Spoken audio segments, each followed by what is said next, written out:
Today at St. Peter's Basilica, people were waiting in line to say goodbye. They stood in the middle facing the pews, with the coffin carrying Pope Francis. Pope Francis's last moments are still a mystery, but his last words have moved people all over the world. What did he say before he died? Join us on this emotional journey through his last hour as we look at the powerful legacy he left behind and the impact of his final message. This is a story of faith, farewell, and the lasting power of his words. The world revered the Easter that no one will ever forget. On Easter Sunday in Roman Italy, thousands of people crowded St. Peter's Square, waving flags and cheering in the mild spring weather. There were bells, a choir, and cameras from all over the world capturing the event. But something was still wrong. When Pope Francis got to the balcony, he looked white, and he smiled softly, but he looked smaller than ever. He wasn't standing, he was sitting. His hands used to be strong and full of life, but now they were just a little shaky. It was hard for him to lift them for blessings, but he did it slowly and carefully, because he knew that every little thing counts. Other people saw that his eyes were heavy. He smiled, but it looked like he had to work at it. Some people who were paying close attention thought it was more than just another Easter sermon. They felt like it was a goodbye. He raised his hand, looked around the crowd, and then gave his last public speech.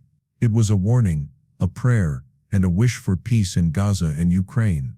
But there was one thing: the name is short, simple, and strong. It's the kind of sentence that makes no one in the room feel anything. It was both a prayer and a warning. Later, Vatican observers said that his voice sounded different from what it had been before. It was calm, but deeper and slower. Some said it sounded like he had practiced it, and was saying something he had been meaning to say for a while. He didn't talk about doctrine or the future. He talked about war, pain, and suffering among people, which were things that were close to his heart. As helpers walked him back to the entrance, someone put one hand on the armrest and the other on his chest, just above his heart. For a short time, close-up cameras caught what could have been his last gift to the world. The crowd didn't know that this was their last chance to see him alive, but there were still questions after the show about what made him look so calm, why he didn't say more, even though he was resting after the service, and the Vatican didn't say much. The mood inside changed. Some of his close advisors became more protective, and there weren't as many people around him. His already full schedule almost ran out of things to do. Later, an unnamed staff member said something strange. The Pope had turned down almost all meeting requests after Easter. People who knew about his health knew that it had been getting worse for a while. He was in pain all the time, couldn't breathe, and didn't have much room to move. His body had even told him before that it was ready to retire if it failed him, but he chose to serve until the end. There are rumors going around inside the Apostolic Palace that Pope Francis may have planned for Easter Sunday to be his last public appearance, not as a sign, but because of the time. This Easter, let us forgive, live in peace, and make amends. It would have been the most important. A lot of people wanted to know how he wrote and revised his speech by hand, several times in the days before he gave it. Some even said he told his best friend, "This is going to be my last word to the world." His assistant never said anything public about it, but the time, mood, and energy of that day led to a lot of questions. Also, most people don't know that the ceremony he was supposed to give was changed at the last minute. There was no news that day, there was only silence. You can watch a video from that day online. If you pay close attention, you will notice little things. His hand was shaking. He took a shallow breath. He looked around the group for a little longer than usual. The way his fingers moved across his chest to make the shape of the cross almost made him look like he was finishing up one last job. People watching felt something. There are a lot of comments on social media that say, but no one was sure. Only those who lived inside the Vatican walls knew for sure. So the question still stands: did he plan that moment because he knew it would be his last picture as Pope, or was it just a coincidence? There's no way to know for sure, but things about that day pointed to more than just a normal blessing. It felt like the end, and everyone saw a Pope that day. He was there waving and smiling, but behind that was a man who looked so weak. The man behind that smile was in pain, and knew his time on earth was short. The world didn't know what would happen when he hid behind the curtains. You will be shocked by what he did that night, when no one was around, and it got dark. Pope Francis asked to be alone, but did he leave a message that no one expected? After the Easter Mass, Pope Francis went back to his private apartment in the Apostolic Palace. Crowds cheered, and people from all over the world saw a very small group of. After the huge stone walls of the Vatican were closed at 6:30 p.m., a small dinner made by his personal cook, who he had worked with for years, showed up. There were only 2 helpers with him, his favorite nurse, and his longtime secretary. Many people who came were turned away because he had asked them to be quiet that night. He could hear the soft hum of music from his room. A worker at the Vatican says he asked for a list of holy music, and some say it was an opera by Bach. He asked his confessor, a priest whom the Pope fully trusted, to come see him sometime in the evening. When the confessor showed up just after 8 p.m., he paid a lot of attention, but there wasn't much time for a talk, because the room was locked and no one else could get in. What they said at that time stayed between them. After a while the confessor left without talking to anyone. Even though he looked tired, he seemed calm. That was the last spiritual.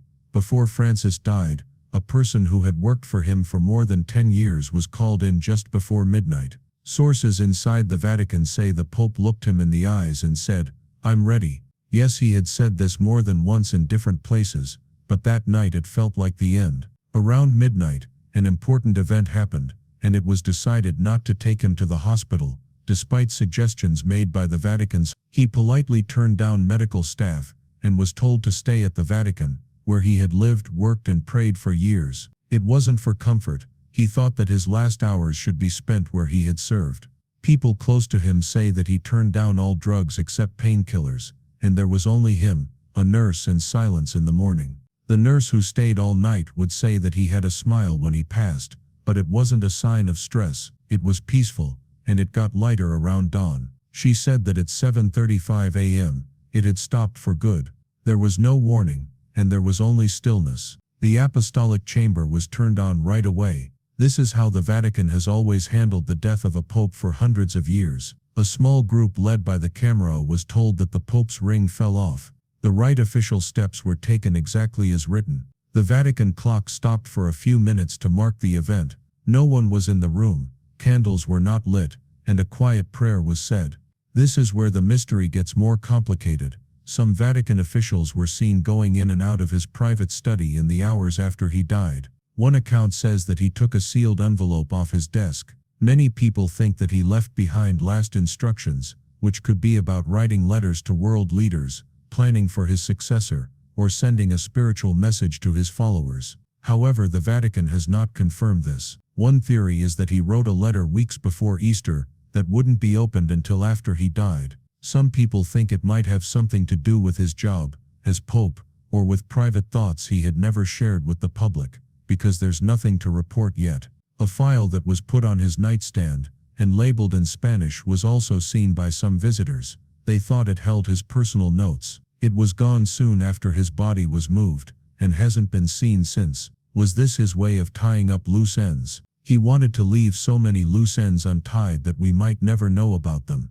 Last night, there were no big announcements or ceremonies. Instead, it was quiet as people got ready. He had boiled everything down to what really mattered. There was no noise, and there was no audience. Just a few last notes of clarity, peace and maybe closure. It was decided that the Pope, who had already traveled the world and met presidents, would end his journey with the people who had loved him no matter what. There would be no headlines, and there would be no show. People who saw him that night knew one thing for sure: he wasn't scared. He had helped others his whole life, and now he was ready to leave on his own terms. Early that morning, it was dark on the Vatican grounds when steps were heard. Candles were flickering, and inside those walls a new story was already beginning, but the outside world hadn't caught on yet. Pope Francis, the beloved leader of the Catholic Church, had a lot of health problems that most people didn't know about. His health problems were very private, and he didn't usually talk about them with other people. Even his best friends, who saw him every day, didn't seem to know how bad things had gotten for him in the last few months. The Pope had been quietly taking care of a number of long-term illnesses for many years. Many of them were caused by health problems he had as a young man, like lung problems that made it hard for him to breathe after having some of his lungs removed. He still kept up with his busy schedule. People were amazed at how hard he worked while traveling the world and doing his job. But what most people didn't know was that his health was getting worse. Besides his lung disease, he had terrible sciatica, which was nerve pain in his legs and lower back that made it impossible for him to move. Sometimes the pain was so bad that he couldn't move at all, which made even simple things like walking hard for him. But Pope Francis had other problems as well. In his last few years, he had major surgery on his intestines, which made his overall health worse. People who knew him well knew that the surgery was hard on his body. He was weaker afterward, and it wasn't easy for him to get better. Pope Francis, who is one of the most famous religious leaders in the world, chose not to talk about how bad his pain was, so his health problems stayed a secret. In February, just a few months before he died, there was a hospitalization panic at the Vatican. Many insiders started to worry that his condition was getting worse as rumors spread. Some people thought the Pope had pushed himself too far by working long hours and having a tight schedule even though his health was getting worse. He had always been a very religious and devoted man, but his friends and family started to worry that he was going to lose it. What's even more interesting is that the Pope kept serving even though it hurt his body.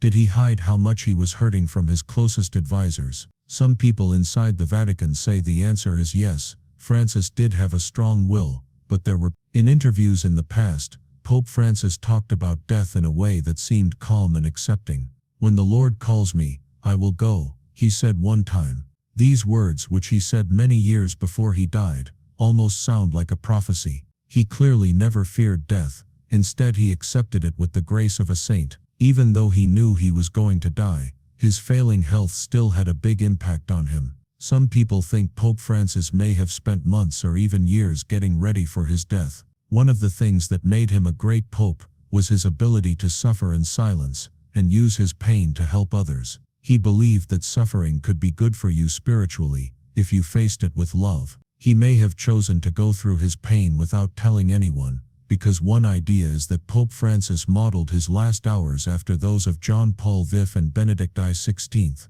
Both were known for being humble and accepting of their roles, especially as their health started to get worse. John Paul V died only 33 days after being elected as Pope, and Benedict XVI chose to step down as Pope because of health problems, which wasn't the norm. Like these ancestors, Francis knew what it meant to be a leader, but he also knew how to be a good person. That getting old or sick can make it hard to do things. One of the most moving things about Pope Francis's last days was how he chose to deal with his death. He never asked people to feel sorry for him. Instead, he stuck to his goal and kept praying for the world even though his body was breaking down. He is said to have seen his pain as a way to connect with Christ's pain, not as something to be carried. This gave him peace of mind and let him face death with honor. The exact nature of his health problems were something he talked about with doctors. He hid his physical pain behind a public persona that made him look strong and active for most of his time as Pope. Now though, a lot of people are wondering how much of his pain he really hid from everyone, and why he chose to handle it alone instead of asking for help or showing how hard it was on him, because his health problems were kept secret. His last days are even stranger, because he stayed Pope even though he had a lot of health problems that would have made him quit sooner. The most important thing he taught us was to accept what would happen with grace, and to suffer quietly for the sake of others. As the world honors Pope Francis, one thing is clear: his life will be remembered for more than just what he did as Pope. It will be remembered for how he dealt with problems. His death ended his time as Pope, but it was also a powerful statement of his faith, and the strong will that gave him the strength to suffer and lead the Church until the end. As the Pope who broke tradition in more than one way, Pope Francis's funeral marked the end of an era and a turning point in history. It was more than just a ceremony. His death was a quiet protest against centuries of Vatican tradition. Everything about him, including the choices he made before and after he died, seemed to show that he didn't want to follow the strict rules of the papacy. His funeral was one of those choices. Not only did he follow church tradition, but the first thing that happened after Pope Francis died was that the Camerlengo, who was in charge of the papal government when there was no pope, confirmed his death. This is when the Vatican officially says that the Pope has died.